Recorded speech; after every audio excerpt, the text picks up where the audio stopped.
A lot of people think that to be a faster dirt bike rider, you just need to twist the throttle, get over your fear, and send it. But this is a very reductive and simplistic way to think about improving your speed on a dirt bike. And eventually, it will catch up with you and you will get hurt.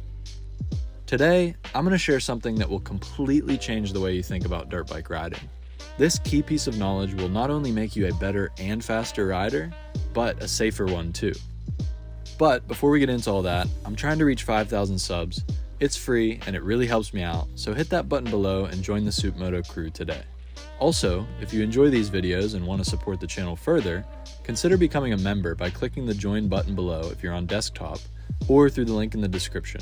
As a member, you'll get access to hours of bonus videos like ride breakdowns and throwback videos from before I even started this channel. I also don't have a merch store up and running yet, so if you'd like a Supermoto sticker, becoming a member is the way to do it. I'll send you one for joining, and if that's all you want, just cancel your membership after the first month. Thanks for all your support. Now back to the video. Today's topic is kind of a follow-up to another video on my channel, which I'll link in the top right as well as down in the description. But in that video, I talked about how to become a faster rider, you don't just twist the throttle and go faster. You actually have to become a better rider and learn the proper techniques to get faster. Without becoming a better rider first and learning proper techniques, sure, you can physically twist the throttle and ride the bike faster, but you'll be riding over your head, so to speak. That's when people get hurt. And while learning the proper techniques and being smoother is key, how do you actually do that? Recently, I was listening to an episode of the Gypsy Tales podcast where they had Supercross racer Adam Enticknap on as the guest. Now, this podcast is great and you should go give the whole thing a listen after this video. I'll have it linked in the description below. But in that podcast, Jace and Adam dropped this key piece of knowledge that blew my mind. I immediately thought back to the video I'd made and realized that this was the secret sauce I was missing in my solution. So I want to share this knowledge with you and talk a little bit about how you can use it to take your riding to the next level. If you've watched my previous video on the topic, you'll remember when I talked about the subject of riding over your head or ability level. Here, Adam breaks that down perfectly when talking about amateur riders he's training. Dude, I added up the hours of when I started riding to where I got to as a pro. For those kids to get to those hours, it's so many laps. And they're going out to the track and they're like, oh, 2 hours here, 2 hours. I'm like, no, bro, try riding for 6 hours in a day at this point because you got a long way to go.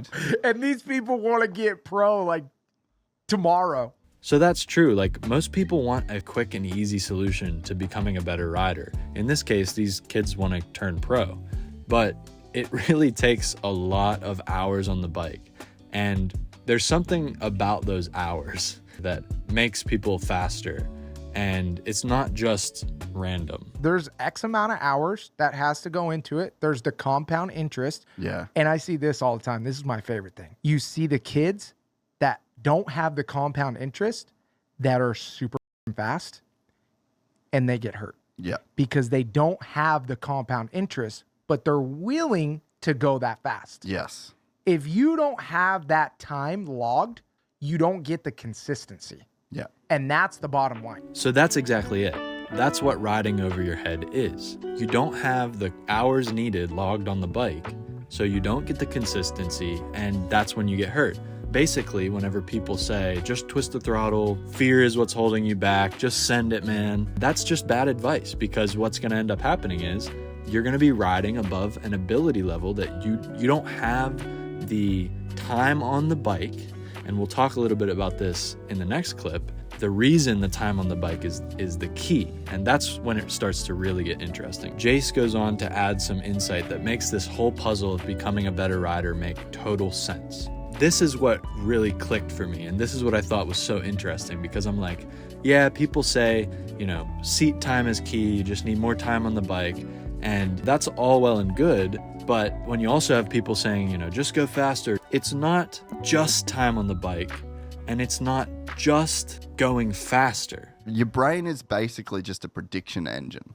We're almost like not thinking in real time. Let's put it in moto context. Yeah. All right. Coming in, turning into a deep, bumpy rut. Yep. Right? Yep. It's not like you're turning and then you're getting feedback and then you're doing a thing with your body. Like, that's way too slow. You're in and out of a turn in 1 second, right? Yep. What you're doing is you're predicting the future. Yep. Like you're predicting what's going to happen. And then all your brain has to do then is come up with a prediction and then reality test the prediction. So that's just it. When you put more time on a bike, essentially what's happening is you are predicting. This is why I felt like my last video, it had part of the solution in it. Like, yes, you do need to learn the proper techniques and you have to learn to become a better and a smoother rider. But what it was missing was, how do you do this? And I think this sort of explains how we learn dirt bike riding in a better way, a little bit of a different way than I've heard before.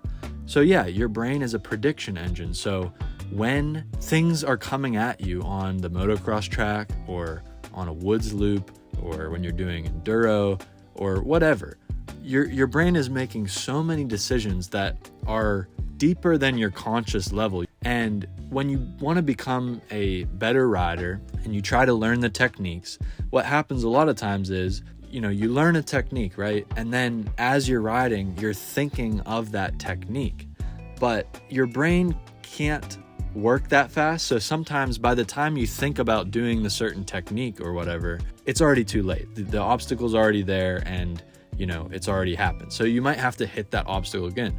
That's why like turn tracks or like figure eights are really, really good, because you get to hit the same turns over and over and over again. This is something I used to do when I was younger. I would just have a section on the track and I would just loop around and hit the same jump over and over and over again until I got that jump down. Like I guess I was subconsciously figuring out this prediction engine, right?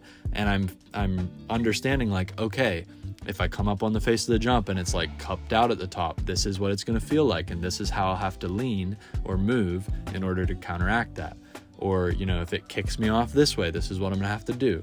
Same thing in turns, same thing over like rollers and that sort of thing. With time, you will start to add to that prediction engine. And here's what happens when you add to that prediction engine. Let's check this out. So that's where the time comes in. So when you're saying you're doing like 60 laps a day, Yep. think about the data that you're logging, right? That compounding that you're talking about is just like training this predictive model of being on a dirt bike. Think about how many laps you've done and how many times you've changed gears, how many times you've been in second, how many times you've been in third, how many times you've been in fourth.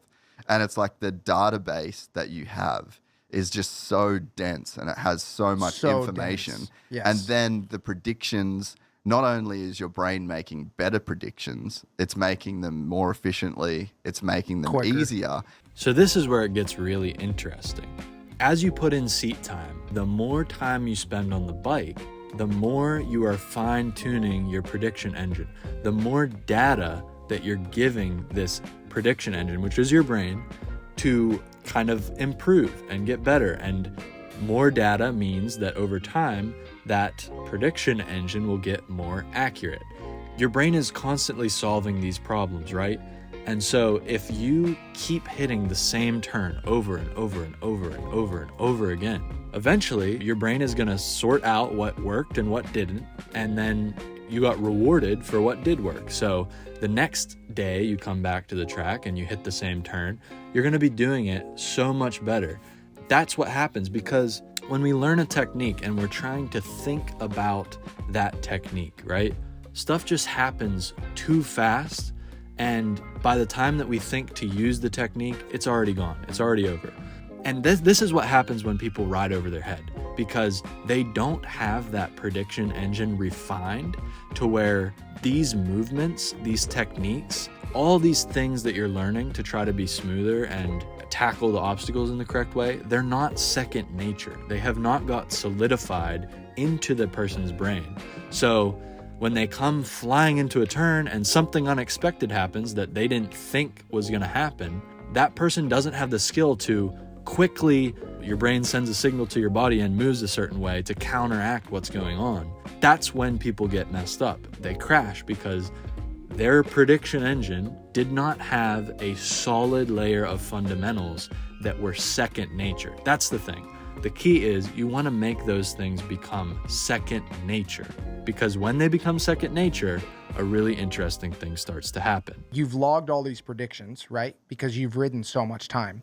Well, now those predictions can go into your brain subconsciously. And now you're doing so many things that you wouldn't normally think about with ease. So that's not using as much brain power. Yeah. So now you're able to think of different things. Yeah. And that's where I think Jet and Sexton and those top guys are.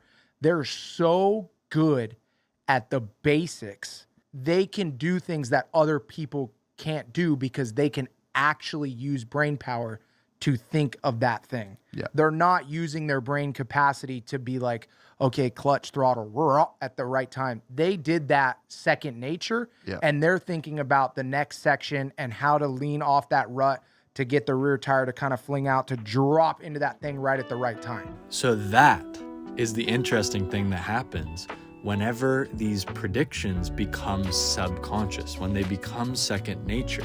They allow you to start thinking of a whole host of new things. And that's the problem with a lot of people whenever they first start out. They're still thinking of all the basics. When do I pull the clutch in? How much throttle do I give it? And in order to go faster, you first need to get that first level of skills down to a point where they are subconscious. So I can know exactly when to pull my clutch in, that I will very rarely stall the bike anymore. I'm not thinking about how to use the clutch to not stall it. That is just something I do not think about when I'm riding anymore, at all. I'm not really thinking about how much throttle to give the bike at all when I'm riding. That's not something that I think about anymore. I'm not really thinking about how far to lean the bike over, anything like that. I'm not thinking about any of that basic knowledge of how to ride a dirt bike at all anymore. I'm not at a super high level, but because that stuff has been ingrained in my subconscious, because I've been riding since I was 4 years old. So you got to think, like, since I was 4 years old up until now, I have had so many hours on a dirt bike that things like pulling the clutch in, shifting gears, twisting the throttle, leaning a certain way, pulling the front wheel up to wheelie over a bump, all that stuff I am not thinking about. It's not using any of my brain power when I'm riding. So I can start thinking about stuff like, if I'm gonna stick my leg out rather than sticking it out, I wanna stick it up by the front fender straight up so that I'm weighting the front wheel and I'm not gonna snag it and like tear my ACL or something. Or going over a jump on a motocross track, I can actually think about, oh hey, to save a little time here, normally if I jump it straight, I'm overshooting it a little and that's losing me time, so I'm gonna try to scrub the jump a little to save some extra time and stay low. Or in my last video, I talked about the arena cross example. Because I have all of those basic bike skills subconsciously logged into my brain, I am able to think about things like preloading the suspension in a certain way in a rhythm section so I get enough pop to get over that second set of doubles. All of this stuff, like if you take the example of people just saying, just twist the throttle, you go faster, just send it, dude. Like all of that stuff breaks down whenever you don't have the fundamentals. And that's what happens when you try to ride above your ability level. That is basically the fundamentals that I'm talking about. So not only do you have to learn the proper techniques, you actually have to practice them to a point where they become subconscious. Then you can try to go faster. That's the thing that a lot of these people that are saying, just twist the throttle, just go faster, just send it, bro. Like, that's what they are missing. That's what they don't understand. And that's why those people, like I said, you can physically go pretty fast on a dirt bike without any skills, but you're gonna end up crashing. You're gonna end up getting hurt, and that's no fun. We don't wanna do that. All in all, if you want to be a faster rider on a dirt bike, the solution is not to just twist the throttle and send it. The more time you spend on a dirt bike, the more data you're giving to this prediction engine that is your brain. And once you've trained your brain and your body to more accurately and consistently solve the puzzles that dirt bike riding is throwing at you, you will see your speed improve. Becoming a faster dirt bike rider isn't easy, but it's very rewarding, and all the hours spent riding dirt bikes makes it all worth it. I'd love to hear your thoughts in the comments below. Have fun out there. Soup out.